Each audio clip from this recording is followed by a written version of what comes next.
repetición puede ser un pretexto para hacer un texto. Y así, yo les pregunto, ¿cuántos pretextos no hablan en el aula sobre la que nuestros alumnos y nuestros alumnos pueden escribir? Muchos, ¿no? Sobre los cuales solamente creo que hay que orientarles para que ubiquen el pretexto y les conduzcan a hacer el texto. ¿Pero qué creen? Otro punto que planteaba el maestro, también lo plantea Luchetti. Una vez que escribimos el texto con base en el pretexto que elegimos, lo socializamos. Y entonces ahí despertamos lo que ella llama el proceso de intersubjetividad. ¿Por qué? Porque desde la elección del pretexto está mi subjetividad por delante. ¿Sí? Lo que a mí me gusta, lo que me llama la atención, lo que es motivo que me provoque escribir. Pero cuando lo escribo, también reflejo mi subjetividad. ¿Pero qué creen? Cuando lo llevo al aula y socializo, estimulo la subjetividad de los demás.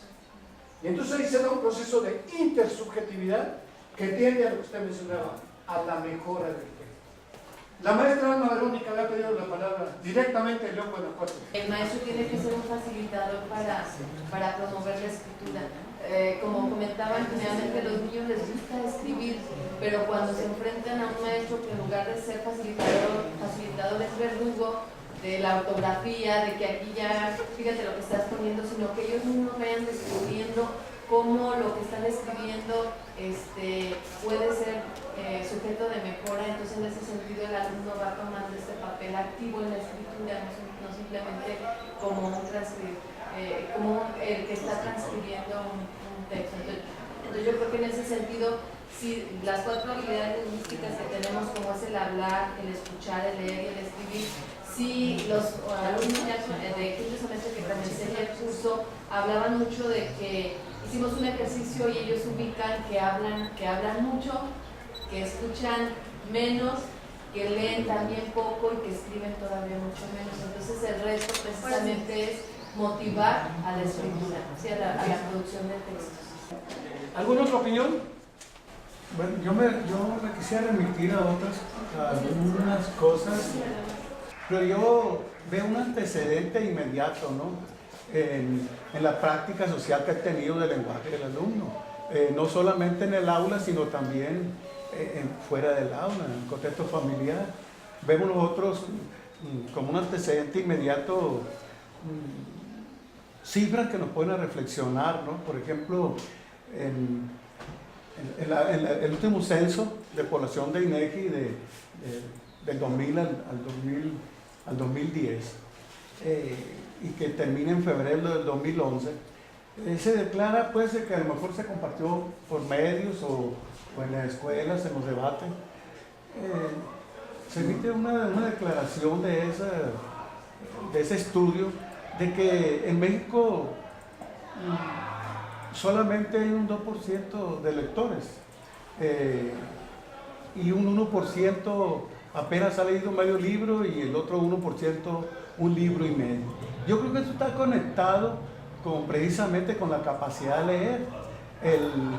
El individuo lo hemos visto nosotros como sujeto que crea por compromiso para poder promoverse de grado, pero no un individuo que esté ejercitado, que esté suficientemente ejercitado para decir, ha superado en gran parte sus debilidades en la creación de textos.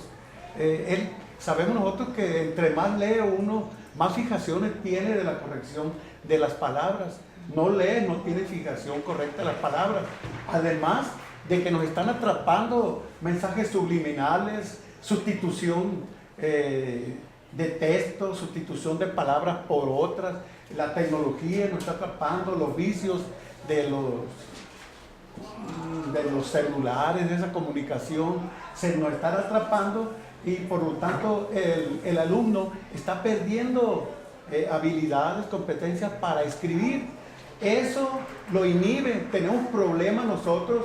¿Me pasan a leer, por favor? No sabe leer un muchacho que entra a la escuela normal, no sabe leer con los signos auxiliares de la escritura, con la coma, punto y seguido, los dos puntos seguidos, entre paréntesis y hasta el sistema de acentuación. Esto que acaba de decir el maestro, como yo se los dije al principio, trabajo en la Ciudad de México y trabajo en séptimo y octavo. Y lo que dice el maestro, que pasa en Culiacán, igualito me pasa a mí en el DF. Igualito, lo mismo. Y estamos hablando de la metrópoli capital. Y sin embargo, pasa lo que está diciendo el maestro. Muy bien, al respecto de lo que está diciendo el maestro, no sé si me permiten recomendarles otro texto. Digamos, el último de Casani.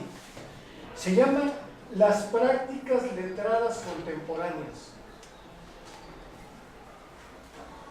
Es de Daniel Casani y está publicado en la editorial Ríos de Tinta. Trata de los nuevos lenguajes, lo que tiene que ver con Internet y lo que tiene que ver con el celular. Y él hace unas reflexiones muy interesantes de cómo hay distintos tipos de registros lingüísticos, ¿no? Lo mismo que nos plantea Portland, por ejemplo, que decía el maestro. Rafael Portland sugiere una metodología para que los alumnos elaboren su diario de campo como instrumento de reflexión de su práctica docente. Pero Rafael Portland nos dice que el diario de campo es un cierto tipo de registro lingüístico, que es diferente a otros tipos de textos. Y que entonces el diario, en tanto que es muy personal, muy íntimo, tiene que servir para reflexionar hechos importantes que suceden en su práctica docente. Pero que el diario, dado el tipo de registro lingüístico que es, no se debe corregir ortográficamente, pero sí otro tipo de registro lingüístico, sus textos académicos, su documento recepcional. Pues algo parecido plantea Daniel Casani, pero con las prácticas letradas contemporáneas. No es que estén bien, dice Casani, o mal, sino que son tipos de registros distintos, y a los que tenemos que entrarles, pero que tenemos que hacerle ver a nuestros alumnos, y ahí viene lo interesante del planteamiento de Casani, que los registros lingüísticos que trabajan en el aula, los distintos tipos de textos, no están sujetos a los mismos registros lingüísticos del celular ni del internet. Por eso me parece valioso el texto de Daniel Casani. Se los recomiendo.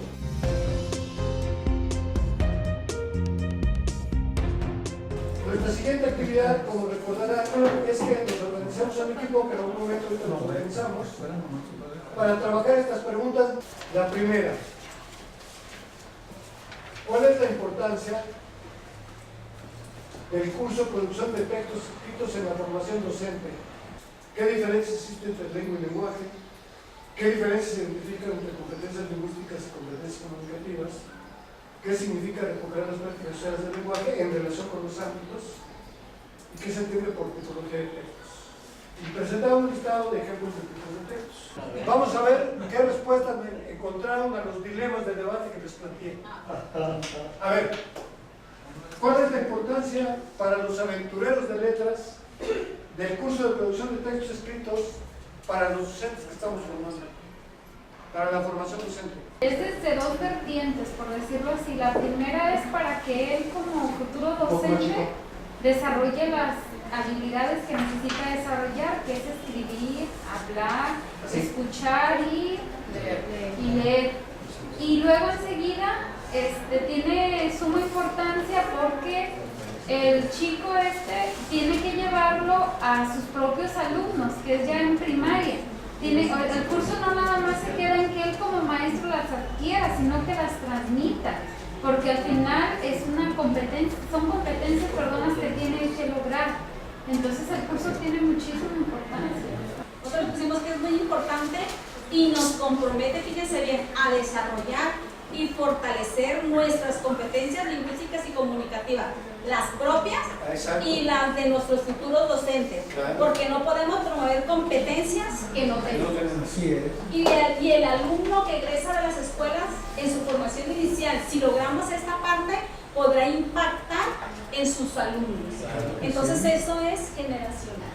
Planteamos ahí que es de suma importancia, puesto que se pretende desarrollar las competencias comunicativas en los futuros formadores para que estos a su vez adquieran herramientas que puedan provocar y despertar la motivación de los niños para poder producir textos. Eso me parece extraordinario. Es una excelente oportunidad formativa para transformar, lo que implica que hay que vivenciar el proceso de escribir y leer desde los docentes de las escuelas normales, estudiantes, con un impacto directo a los alumnos de educación básica. entendido este proceso como un espacio reflexivo, autocrítico, creativo, para, entre otras cosas, reproducir en términos dialógicos en esta dualidad ficción-realidad y así incidir en el fortalecimiento de las competencias comunicativas. ¿Por qué le pusimos en esta dualidad ficción-realidad? Porque es lo que nos mueve a cada uno de nosotros para escribir o para transportarnos a un escenario, un espacio a veces imaginario, no del ser, sino del deber ser. Y estos encuentros con la ficción son las que nos permiten muchas veces escribir muchas cosas. La segunda pregunta, por favor. La segunda pregunta dice, ¿qué diferencias existen entre lengua y lenguaje? Eso, a ver. Cuando leímos la pregunta, aquí surgieron varios lenguajes entre el equipo. Uno de ellos era expresivamente de duda. A veces los confundimos y eso hace que confundamos al futuro maestro, ¿no? Entre lo que es una cosa y otra. Nosotros llegamos al acuerdo que la lengua es el idioma y son los códigos y que son elementos muy específicos de cada región, hasta de cada religión, muy específicos, y que el lenguaje es la capacidad que tenemos para comunicarnos por códigos universales. El lenguaje es la capacidad entre dos o más personas, de comunicarse basándose en un conjunto de signos y de formas que conforman cada lengua. De esta manera no se puede hablar de un lenguaje español, inglés o chino, sino lengua española, inglesa y china. Lengua. El lenguaje es una herramienta de comunicación para aprender, integrarse a la cultura e interactuar con la sociedad. Su uso permite obtener y dar información diversa, establecer y mantener relaciones interpersonales, expresar sensaciones, emociones, sentimientos y deseos, manifestar, intercambiar, confrontar, defender y poner ideas y opiniones y valorar las de otros de forma oral y escrita. Tiene que hacer énfasis en esta parte.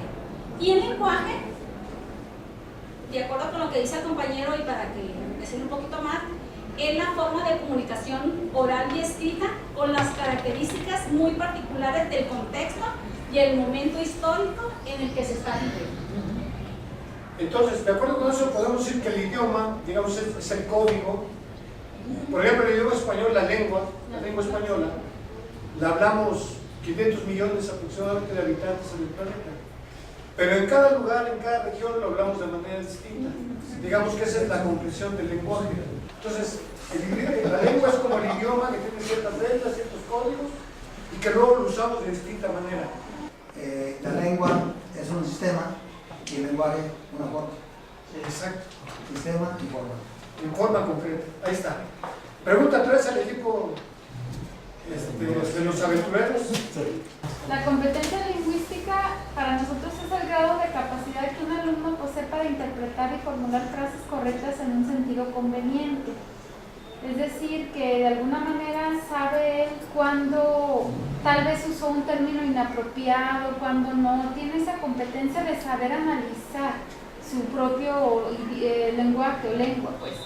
Digamos que reflexionar la lengua. Así es. Y la competencia comunicativa es el conocimiento y la habilidad para el acto de comunicarse con diferentes niveles de lenguaje, de que él de alguna manera sepa aplicar precisamente esa comunicación a su alrededor, pues es esa habilidad que debe de poseer el alumno, nosotros mismos, pues. Nosotros comentamos que en las competencias lingüísticas habría de conocer el alumno todo lo referente a lo técnico, lo científico, la gramática, las formas, la sintaxis, la ortografía, la semántica, para poder entender cómo hay que expresarlo de una forma correcta. Y en la competencia comunicativa es el empleo cotidiano, es el empleo en el trabajo escolar de esas competencias lingüísticas. Me parece muy claro lo que ha dicho. Se preguntaría al equipo de las hijas de Casari para completar esta reflexión y luego voy con ustedes. ¿Qué diferencias identificas entre competencias lingüísticas y comunicativas? Sí. Las competencias lingüísticas son los conocimientos que se adquieren durante nuestro proceso de formación, que es durante toda la vida. Sí. Dejamos de aprender hasta que no. Y lo comunicativo va más allá. Es el poder comunicarse con los demás, el poder incidir, el poder relacionarnos, que es donde entran en juego así las prácticas sociales de trabajo. Claro, creo que sí hay coincidencia, porque de alguna manera lo primero que usted señala, maestra Rita, es esa reflexión, ese código, ese manejo de signos, de puntuaciones, de reglas, de normas. Y la segunda, esa manera de poder usarlas convenientemente para darse a entender, ¿no? La competencia lingüística, la competencia pragmática da como resultado la competencia comunicativa. Entonces, en ese sentido, lo que el maestro Sinoé comentaba era una cuestión de competencia pragmática. O sea, manejamos pues la lengua, pero no tenemos conocimiento pues de lo que la conforma. Y bueno, yo en ese sentido considero que sí hay personas que se comunican pues adecuadamente, aunque no tengan conciencia de los elementos teóricos, pero cuando se conjugan las dos, la competencia lingüística y la comunicativa, y la pragmática, pues entonces podemos hacer mejor uso del lenguaje y es cuando desarrollamos adecuadamente la competencia Muy bien. comunicativa. En este punto máximo, alto del debate, les voy a compartir una producción callejera que me encontré. Ahí está. Veanla. A ver, maestra.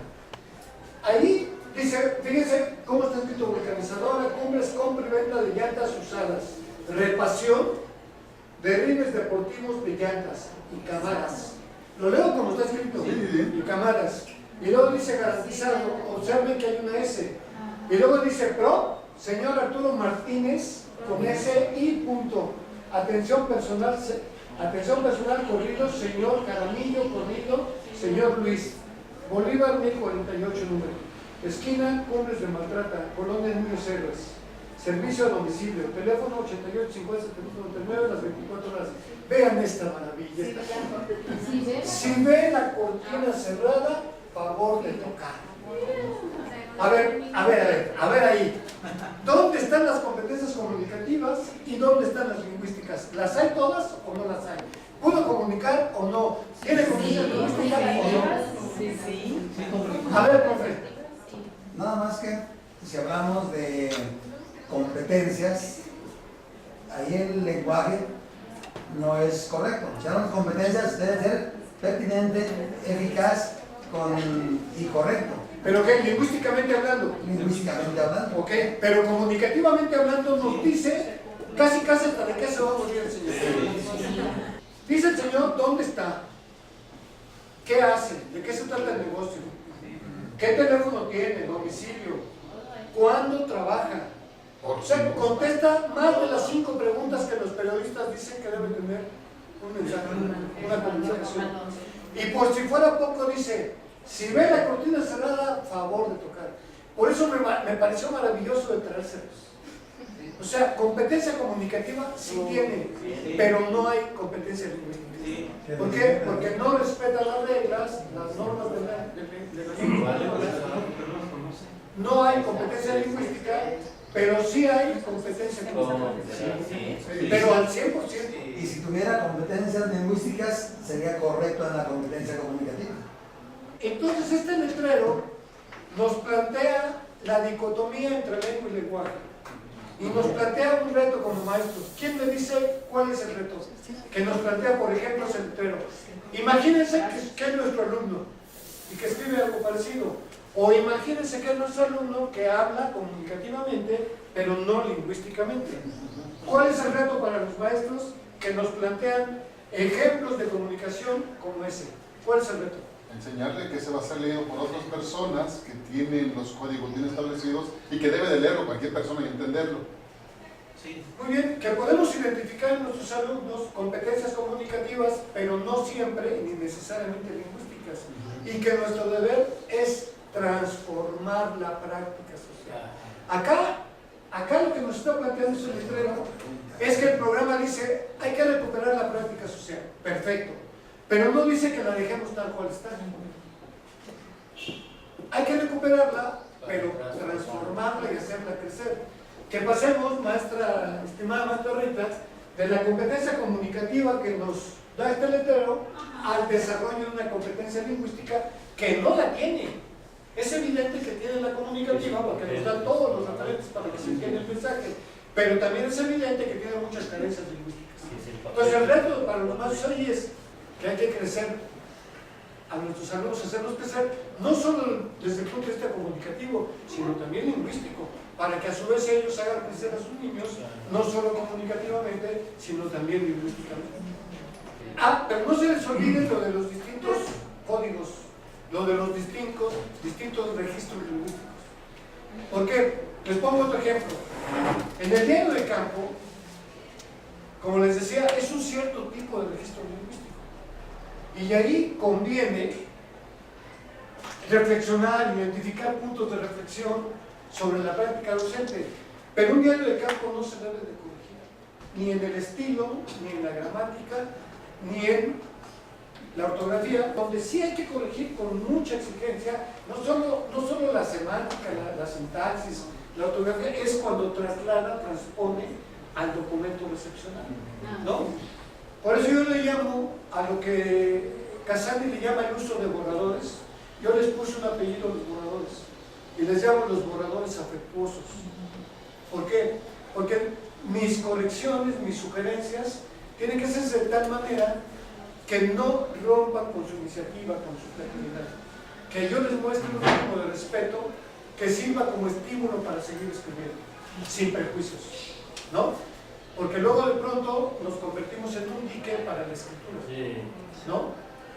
Miren, una cosa que me ha dado muy buen resultado para esto es que en lugar de darles los textos que conceptualmente definen qué es un diario y cómo hacer el diario, les di a leer diarios de campo, diarios ya publicados, para que ellas la leyeran y leyéndolas les sirviera más. Y no, hombre, empecé a ver que me daba mucho mejor resultado. Y entonces les daba yo otras opciones, que leyeran Drácula de Bram Stoker. Drácula, la novela que escribió Bram Stoker. ¿Por qué les di esa novela? Porque todos los personajes se expresan a través de diarios. Segundo diario que les recomendé. Y además les moví el tapete así con mucha mala leche, ¿no? Porque les dije, a ver, si una niña de 13 años pudo escribir un diario, ¿ustedes cómo caramba no van a poder escribir un diario? ¿Cuál creen que les dije? Lean al diario de Ana Frank. No, hombre, se aprendieron. Cuando les dije, si una niña de 13 años escribe, ¿por qué ustedes no? No, se la tomaron un reto, ¿no? Y lo leyeron. Y un tercero, hay un diario que viene en los libros de Rincón. Ese está súper interesante. Leerlo para ustedes y se llama El diario de Clara Eugenia. No sé si lo han visto. Es el diario de un adolescente que vivió en el imperio de Maximiliano. Y él narra todas las vivencias que esa joven mujer adolescente tuvo durante el efímero imperio de 3 años. ¿Está en los libros del Rincón? Está en los libros del Rincón. ¿Qué significa recuperar las prácticas sociales del lenguaje y cómo se relaciona este postulado curricular con los respectivos ámbitos propuestos en la asignatura de español en educación primaria? Y bueno, pusimos que las prácticas sociales del lenguaje son pautas o modos de interacción que enmarcan la producción e interpretación de los textos orales y escritos y comprenden los diferentes modos de participar en los intercambios orales, analizarlos, de leer, interpretar, estudiar, compartir textos y aproximarse a la escritura, que se pone en práctica cuando estamos trabajando los 3 ámbitos, que es el de estudio, literatura y participación social. Siempre el llevarlo a la práctica, eso hace que al alumno pues le genere un mayor aprendizaje. Ahí les pongo un tip para trabajar eso que yo comencé me da muy buenos resultados, aunque voy a comentar una variante que hay en lo que dijo la maestra. Ahorita la comento. Primero les digo, llevo una bolsa grande y la divido en 3 secciones, le pongo así como cartones, y luego de mis correrías callejeras en el metro, en los microbuses, saco fotografías y le pongo material como ese. Y entonces veo todos los que correspondan a prácticas sociales del lenguaje que se puedan ubicar en el ámbito literario. Los pongo ahí. Luego en el ámbito de estudio y luego en el ámbito de participación social. Por ejemplo, revistas, anuncios publicitarios, qué sé yo, recetas, etc. Y entonces llego al salón, pongo la mesa aquí y la pongo, hago como una chistera de mano, ¿no? Y entonces digo, a ver, vamos a sacar uno, y lo sacan. Y entonces empezamos a hacer reflexiones como las que hice con el que les traje ahorita en la buscanizadora. Eso da muy buen resultado para recuperar las prácticas y aplicar en otros ámbitos. Estos 3 ámbitos son para los que se escogieron, entre muchos ámbitos que hay en la lengua y en el lenguaje, pero se escogieron estos 3 como los mínimos que se estudian en educación básica. Pero si estuvieran ustedes estudiando la licenciatura en arquitectura y tuvieran un programa de estudio del lenguaje, sus ámbitos serían distintos. Lo mismo que el que estudiaría en la Facultad de Ciencias. O sea que esos 3 ámbitos se escogieron para la educación básica, pero hay otros.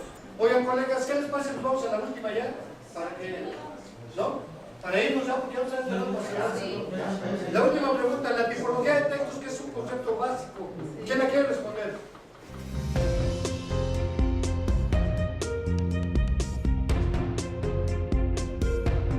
Se entiende por tipología de textos, Tipología de textos. la clasificación de textos de acuerdo a sus características y al género.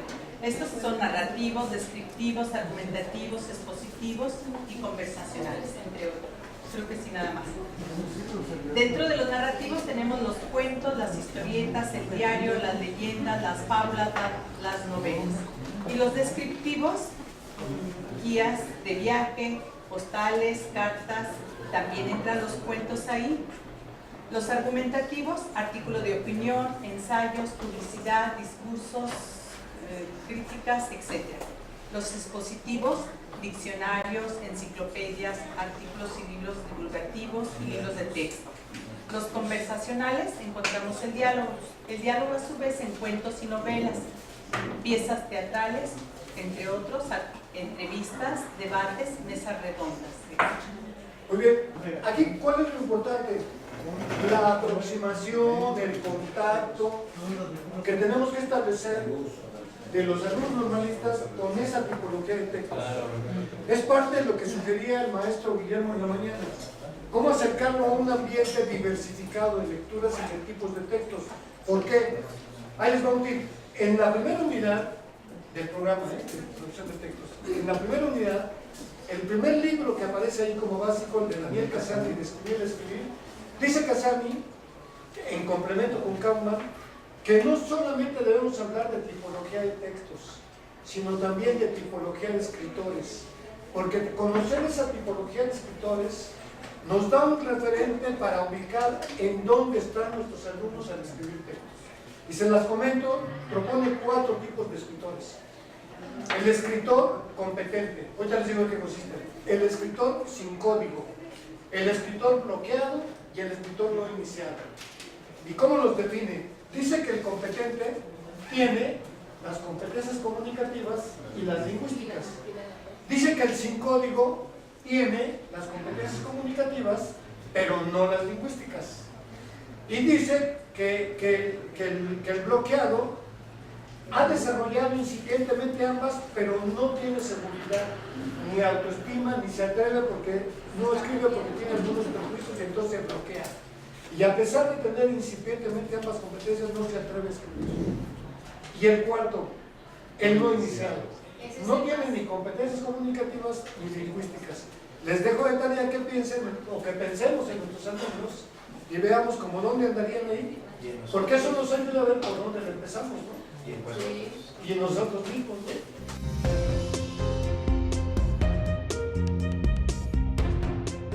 Ahí está. Este es el evento en el que estamos ahorita, ¿no? Estamos llevando un taller de producción de textos escritos. Este taller forma parte de la malla curricular de esas 2 licenciaturas que ustedes están viendo ahí.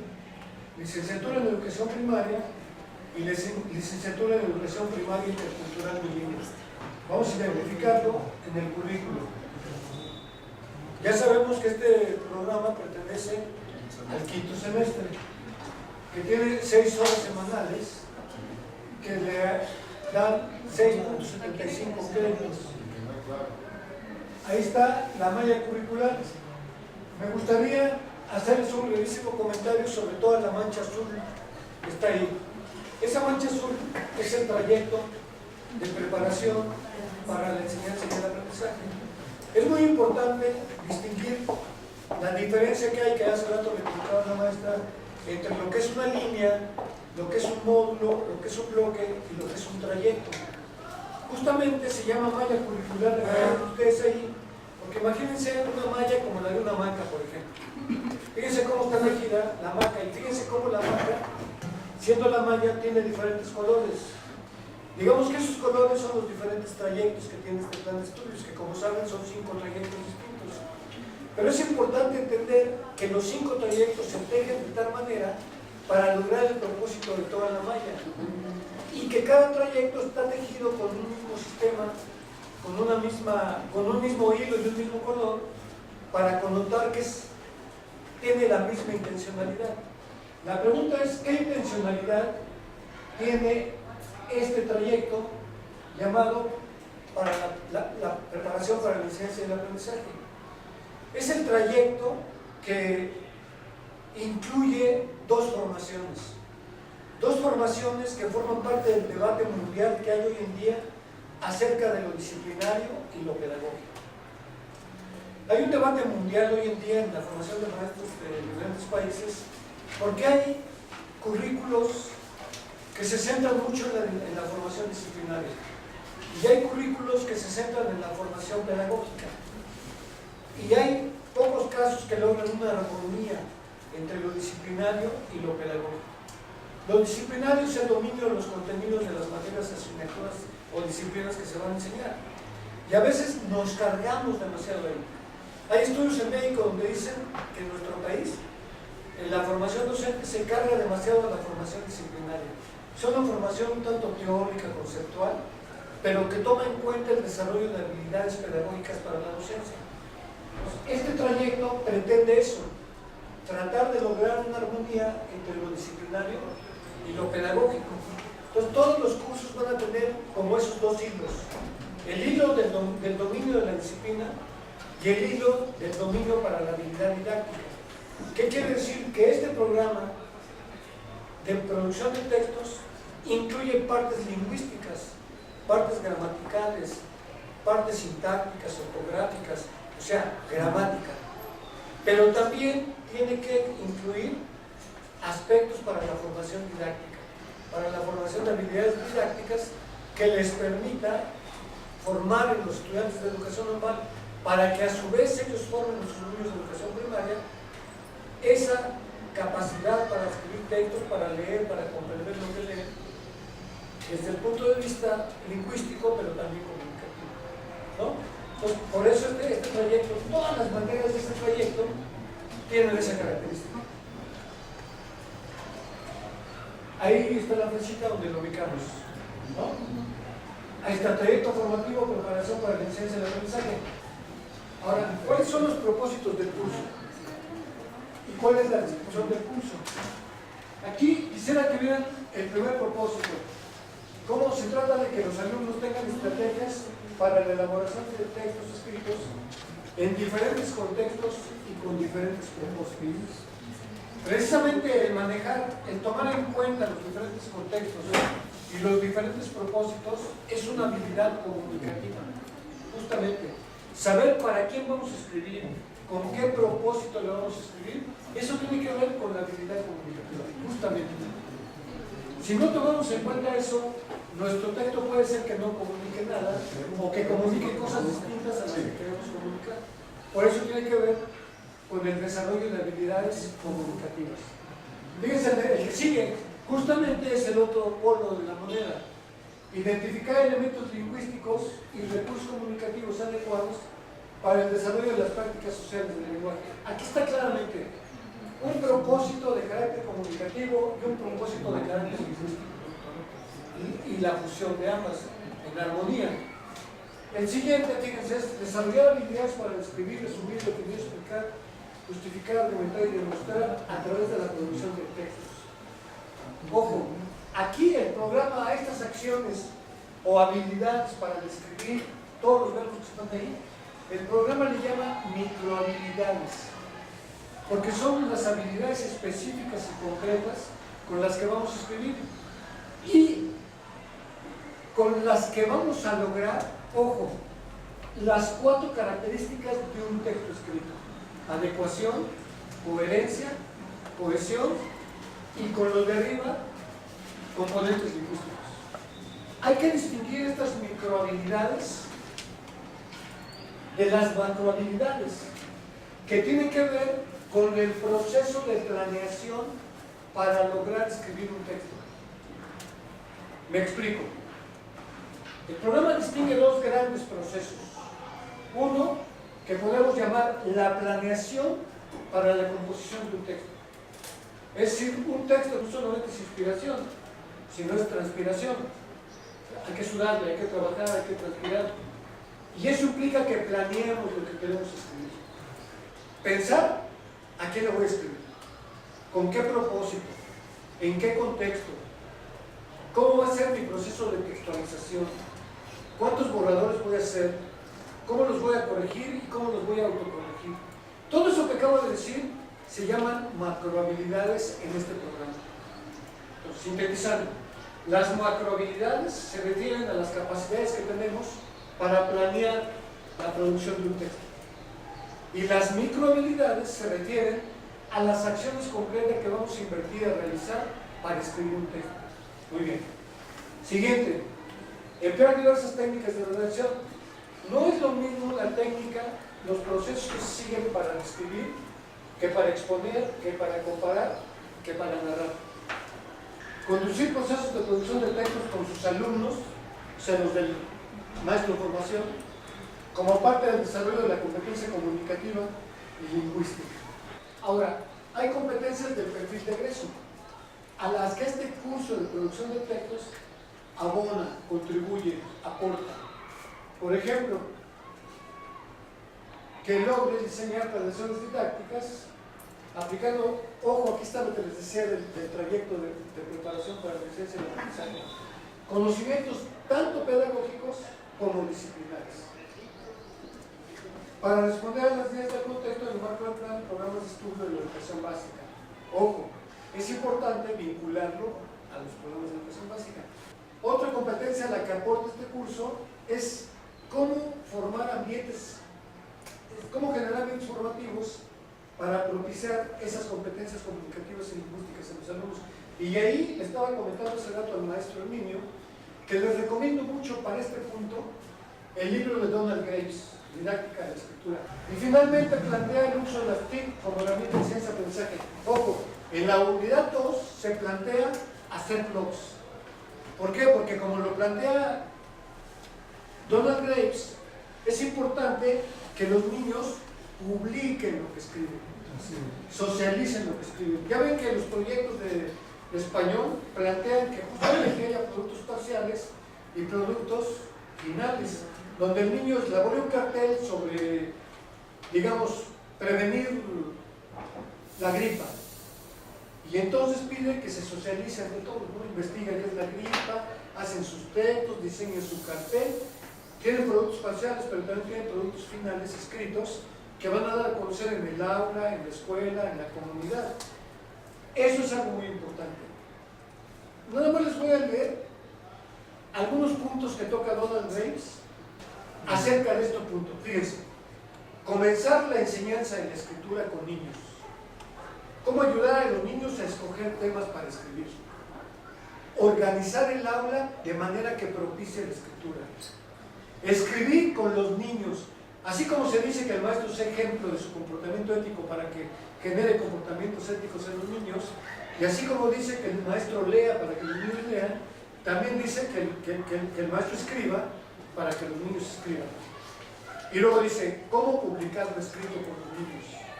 ¿Cómo rodear a los niños de literatura? Y ojo, ¿cómo estimular la escritura durante toda la jornada escolar y no solamente sobre la materia de lengua? O sea, en este caso, sobre la lengua española, sobre el español, ¿no? Pues este de Donald Graves es fundamental en la unidad 2 y en la parte que establece didácticas, estrategias didácticas, nos ayuda mucho en la unidad 2. Luego, las competencias, hay unas 3 competencias. La evaluación como estrategia para intervenir en los diferentes ámbitos y momentos de la tarea educativa. Aquí les quiero recomendar algunas cosas. Una, viene el libro clásico que ustedes conocen y que está en la biblioteca de todas sus escuelas, pero ahí viene como apoyo por si no lo tienen, para esto de la evaluación. el de Antonio Casanova, ¿no? Que es parte de la actualización docente. Pero ojo, un texto de Frida Díaz Barriga, que se los recomiendo mucho, se llama La enseñanza situada. Y el último capítulo de ese libro, de La enseñanza situada, de Frida Díaz Barriga, se refiere a la evaluación. Y hay dos propuestas muy interesantes ahí: cómo usar portafolios y cómo hacer rúbricas. Bueno, y el que sigue es la diversidad cultural, la convivencia, el respeto y la aceptación. Sigo. Y estas serían ya las competencias específicas del curso. Vean cómo aquí sigue con los elementos teórico-metodológicos para que el estudiante inicie a sus futuros alumnos como usuarios de la lengua. Este punto me lleva a comentar un texto que está hecho específicamente para eso, que tiene un nombre muy jocoso, y de hecho todo el libro es muy jocoso y es muy divertido leerlo, porque está hecho con mucho ingenio. Es un libro que se llama La gramática descomplicada. Fíjense, en lugar de llamarle la gramática complicada, le llaman la gramática descomplicada. Ese libro lo escribió Alex Grigelmo. Y ese nos ayuda justamente a conocer cuáles son esas aportaciones teóricas de carácter lingüístico que le ayudan al alumno normalista, para que a la vez lo promueva con sus estudiantes, a adquirir eso que decíamos en la mañana, esa conciencia lingüística, y a saber que un texto no nomás se escribe por inspiración, y no nomás se escribe porque tengamos intenciones comunicativas, sino porque también tenemos ciertos dominios lingüísticos que nos permiten escribir con mejor precisión un texto y con mayor calidad, ¿no? ¿Qué nos aporta la gramática descomplicada? Hay una tesis que maneja.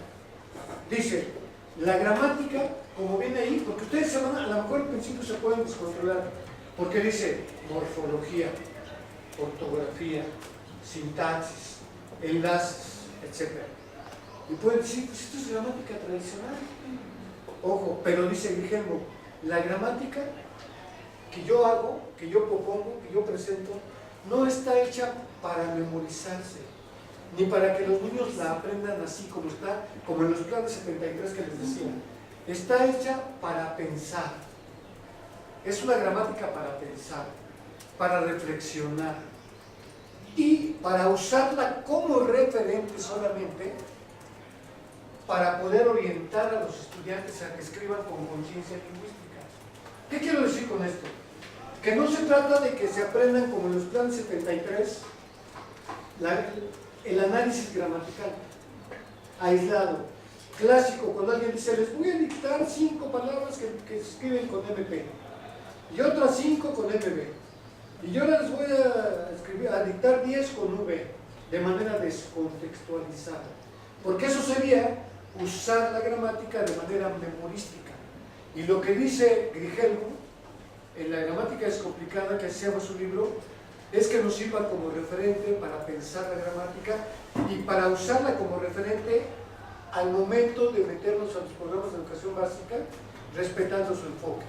Es decir, en lugar de que yo dicte 5 palabras en superlativo, voy a dictarle sillota, mesota, guayabota, ¿no? ¿Qué caso tiene eso? Entonces mejor uso una canción como pretexto para que en el contexto de esa canción, de ese texto llamado canción, ellos identifiquen eso. En cuanto a esa reflexión de lo que comentaba, el enfoque que tuvimos en español, bueno, siempre ha sido esa intención de comunicativa, aunque nosotros lo encerramos mucho tiempo en las aulas. Al español se llevó un proceso de su análisis de la reflexión de la lengua, pero de manera exagerada. Yo creo que se aprovechó bastante sobre esa situación y al final de cuentas resulta que no nos sirvió para nada, porque somos ahora herederos de esas tradiciones o de esas generaciones. Hubiera sido a lo mejor más provechoso para nuestras generaciones haber sabido de forma más correcta hablar, comunicarnos, que es un problema muy grande en las sociedades, y por eso es que no hay muchos escritores, no hay mucha gente con la capacidad de expresar los pensamientos, porque se fueron como al análisis de la estructura lingüística, Claro. y se quedó allí. Ahora Mucho análisis gramatical y Exacto. poca comunicación. Y poca comunicación. Una de las actividades que se está haciendo énfasis desde la jefatura del sector, de la cohesión escolar, y que se está trabajando mucho con los directores, es precisamente el análisis de los materiales que tenemos en las escuelas.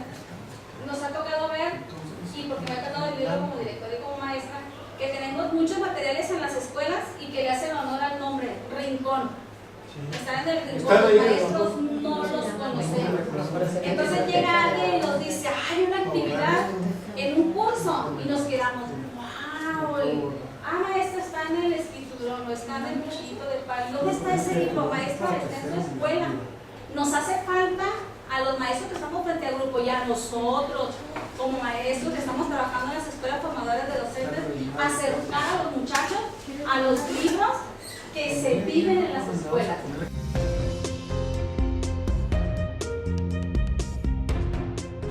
Bueno, pues aquí tienen ustedes la estructura del curso, que seguramente muchos de ustedes ya conocen. Está estructurado en 3 unidades. La primera se llama la lengua escrita, la segunda proceso de escritura y estrategia en la producción de textos, y la tercera estrategias didácticas para la producción de textos. En la unidad 1 está importancia y evolución de la lengua escrita. Ahí les hago un comentario. Ahí viene un poco desarrollado ese tema, en el de didáctica, no, de escribir y describir, de Daniel Casani, pero no viene muy completo. Pero también ahí en la unidad 1 viene que trae sobre ese tema el de Raúl Ávila, el de la lengua de los hablantes, pero también como que le falta. Les quiero recomendar uno que yo he utilizado sobre ese tema y que me da muy buen resultado. Seguramente ustedes lo conocen y también está en la biblioteca de actualización del maestro. Se llama Los 1001 años de la lengua española, de Antonio Latorre. Ahí está muy bien desarrollado. ¿Por qué? Porque como vamos a ver más adelante, tienen una evidencia de aprendizaje de eso. Luego vienen características fundamentales de los textos y los tipos de textos. En esta unidad resulta crucial el libro de escribir el escribir de Daniel Casani. Viene los procesos cognitivos necesarios para desarrollar habilidades lingüísticas, de qué manera se aprende a escribir, y hay un punto que me fascina de Casani en ese libro que se llama Escribir sin prejuicios, porque hay ocasiones en que no nos animamos a escribir porque nos dan el prejuicio, ¿no? Y resulta que no había por qué tenerlo, ¿no? Y a los niños les pasa mucho esto, les pasa mucho que no escriben porque no se sienten seguros. Dicen, no, es que me va a criticar, y a veces no quieren ni hablar, ya no le vamos a escribir. Y Daniel Casani nos recomienda acciones para ese punto, ¿no? Bueno, la unidad 2, elementos lingüísticos de la escritura. Allí ese punto de elementos lingüísticos resulta fundamental. El de la gramática es complicado, pero con ese enfoque que les digo, que los alumnos, ustedes, yo, lo tengamos como referentes para pensar la lengua, para reflexionar la lengua y para trabajarla en contextos completos, no de manera aislada. Luego, habilidades para la producción de textos. Ahí nos sirve mucho. Este libro es que les voy a decir. Fíjense que estos son 2 tomos. Se llama Cómo enseñar a hacer cosas con las palabras. Es de Carlos Lomas. Ese es una maravilla para este tema. Esto es lo que les decía, distinguir el proceso de planeación de un texto. El proceso, la redacción y la revisión. Nada más que los autores que les estoy recomendando hablan de la planeación y a la redacción, para que sepan ustedes, tengan el referente. Casani le llama textualización al proceso de redacción de un texto, y a la revisión le llama la creación de borradores para corregir y autocorregir. Y aquí es donde yo les decía que hay que distinguir lo que son los elementos lingüísticos de la escritura y que nos llevan a lograr, las voy a repetir despacito: adecuación, cohesión, congruencia, y gramática, ¿no? Incluyendo ahí la sintaxis, el léxico, la ortografía y la puntuación. Y hay que distinguirlo del proceso de planeación de un texto, que abarca todas estas etapas. Es muy importante trabajar las dos cosas. No basta con trabajar la planeación de un texto si no se dan los elementos del mismo. Y las habilidades para la producción de textos es lo que llama Casani, los procesos cognitivos que se requieren. Y ahí Casani los plantea muy bien, en describir el escribir. ¿Cuáles son los procesos cognitivos que se requieren para producir un texto? Eso es muy importante. Bueno, tercera unidad. Aquí es donde nos vinculamos, digamos que esta es la parte de formación disciplinaria. Vean cómo es muy importante porque es la que fundamenta el desarrollo de habilidades didácticas. Aquí tiene un sentido que responde perfectamente al enfoque del trayecto. Aquí hay una formación disciplinaria sobre la lengua y aquí hay una formación pedagógica para la enseñanza de la lengua.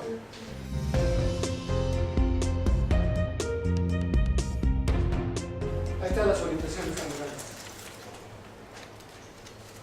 Otorgar especial importancia a la enseñanza de la lengua escrita en los grados de educación primaria, ¿no? Vean la segunda parte que dice debe organizarse por la metodología de proyectos. Son secuenciales y deben respetar el orden de la ubicación, justamente porque responden al espíritu del trayecto, ¿no? Tener una preparación disciplinaria y una preparación pedagógica en esto de la escritura. Aquí están las habilidades, estrategias y vincularnos con los programas de educación primaria. Que la ventana de vinculación es el programa de español, pero ella nos abre justamente la ventana a todos los demás. Esa es la orientación del curso. Y vean cómo aquí plantean los proyectos evaluando productos parciales y productos finales, lo que les mencionaba. Y ya les hice recomendaciones de qué textos ayudan para eso, ¿no? Aquí están instrumentos, listas de cotejo, guías de observación, cuestionarios, rúbricas. Bueno, ese es el programa.